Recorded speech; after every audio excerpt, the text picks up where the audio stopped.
Hello guys, good morning. कैसे हो? आज मैं आपके सामने एक स्टोरी लेकर के हाजिर हुई हूँ। एक बार एक शिकारी शिकार करने के लिए जंगल में जाता है।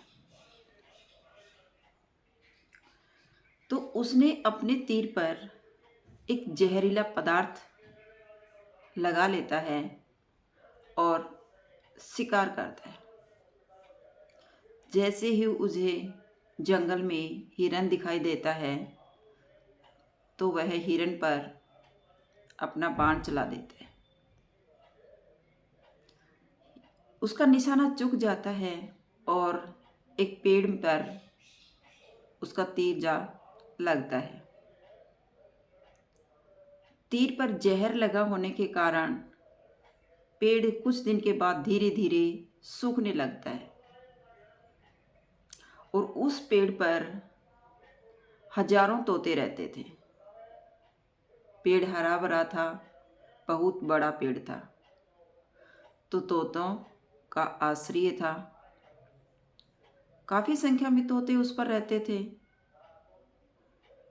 जैसे ही पेड़ ने सूखना शुरू किया, जहर ने अपना असर दिखाया और पेड़ सूखना शुरू हो गया। तो तोते भी अपना स्थान बदलने के लिए तैयार हो गए और उस पेड़ को छोड़कर इधर उधर भागने लगे। सारे तोते उस पेड़ को छोड़कर जा चुके थे और एक बूढ़ा तोता था जो किसी भी हालत में उस पेड़ को छोड़ना नहीं चाहता था। वह बूढ़ा तोता उस पेड़ के कोटर में रहता। सारे तोते उड़ चुके थे और वह अब भी उस पेड़ को छोड़ने के लिए तैयार नहीं था। तो अन्य तोतों ने उसे समझाया कि अब आप भी इस पेड़ को छोड़ दो, ये पेड़ सूख चुका है और कुछ दिन के बाद ये गिर जाएगा। तो बूढ़ा तोता धर्मात्मा और अच्छे मन का था। उसने कहा कि नहीं, अब मैं बूढ़ा हो चुका हूँ और जब तक जीवित रहूँगा इसी पेड़ पर रहूँगा। वह अपना दाना पानी लेने के लिए सुबह उड़ जाता और खा पी के अपने कोटर में वापस आ जाता।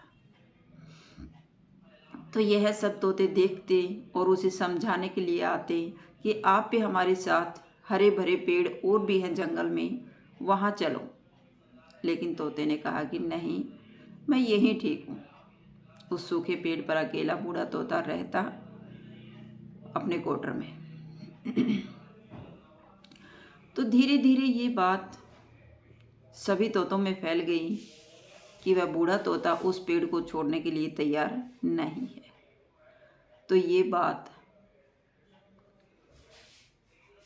देवों के देव इंद्र देव तक पहुंच गई और इंद्र ने अपना वेश बदला और उस तोते के पास मिलने आ गए। इंद्र देवता ने भी समझाया कि आप इस पेड़ को छोड़ दो, ये पेड़ अब बूढ़ा हो चुका है, सूख गया है और कुछ दिन में ये पेड़ गिर जाएगा। आप भी अपना आश्रय कहीं और लगा लो। तालाब के किनारे काफ़ी पेड़ हैं, हरे भरे हैं। वहाँ आपके भाई बंधु अन्य तोते भी वहीं रहते हैं। वहाँ पानी है, हरे भरे पेड़ पौधे हैं और उन पेड़ पौधों पर फल भी लगे हुए हैं। तो आपका खाने पीने का की व्यवस्था भी वहाँ हो जाएगी और उन्हीं तोतों के साथ आपका मन भी बहल जाएगा। आप इस पेड़ को छोड़ दो। आप बहुत धर्मात्मा हो, अच्छे मन के हो, इसलिए मैं इंद्र देवता हूँ और आपसे मिलने के लिए आया हूँ। तो बूढ़े तोते ने अपने हाथ जोड़े और इंद्र देवता का स्वागत किया और अंत में कहा कि नहीं इंद्रदेव, मैं इस पेड़ को नहीं छोड़ूंगा, क्योंकि इस पेड़ पर अब संकट आया हुआ है। किसी टाइम में ये हरा भरा था, मैंने अपना संपूर्ण जीवन इसी पेड़ पर बिता दिया और अब संकट आया तो क्या मैं इसको छोड़ के चला जाऊं? इसने हमें अपने रहने के लिए आश्रय दिया। मेरी यही जन्मभूमि मानो, यही पेड़ मेरी जन्मभूमि है। मैं इसी पर बचपन से रह रहा हूँ अपने क्वार्टर में, और यही अपना जीवन संपूर्ण कर दूंगा। मेरी मृत्यु हो जाएगी तभी मैं इसको छोड़कर जा सकता हूँ, अन्यथा मैं इस पेड़ को छोड़ने के लिए तैयार नहीं हूँ। तो उसकी बातें सुनकर इंद्र देवता बहुत खुश हुए और बूढ़े तोते से बोले कि चलो आप कुछ मांग सकते हो मुझसे, आपकी मांगने की इच्छा है? तो बूढ़े तोते ने कहा कि मैं क्या मांगूंगा देव, मेरे पास मैं तो बूढ़ा हो चुका हूँ, अपना जीवन यापन कर रहा हूँ। कुछ दिनों में जैसे ये पेड़ गिर जाएगा, इसी प्रकार मैं भी इस दुनिया को छोड़कर चला जाऊंगा। मुझे क्या चाहिए? हाँ, अगर आप देना चाहते हो तो मैं एक चीज़ मांगने के लिए तैयार हूँ।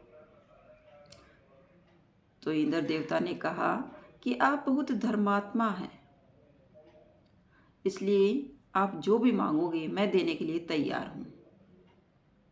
तो बूढ़े तोते ने कहा, अगर आप इंद्रदेव मुझे देना चाहते हैं तो प्लीज़ मेरे इस पेड़ को ही जैसा पहले था वैसा ही हरा भरा कर दो, ताकि मैं जितने समय रहूं इसी पेड़ के साथ तो रह लूं। ये मेरी यही इच्छा है। तो इंद्रदेव ने तथास्तु कहा और वह पेड़ जैसा था वैसा ही हरा भरा हो गया। तो इस कहानी से हमें शिक्षा मिलती है कि दुख में किसी इंसान को अकेला नहीं छोड़ना चाहिए। सुख में किसी के साथ हम रहे या न रहे कोई फर्क नहीं पड़ता, लेकिन जब इंसान पर दुख आता है तो उसको कभी भी छोड़कर नहीं जाना चाहिए। अगर आपको मेरी वीडियो अच्छी लगी हो तो प्लीज़ लाइक कीजिए, शेयर कीजिए और सब्सक्राइब करना न भूलें। फिर मिलते हैं नेक्स्ट वीडियो में। Bye bye.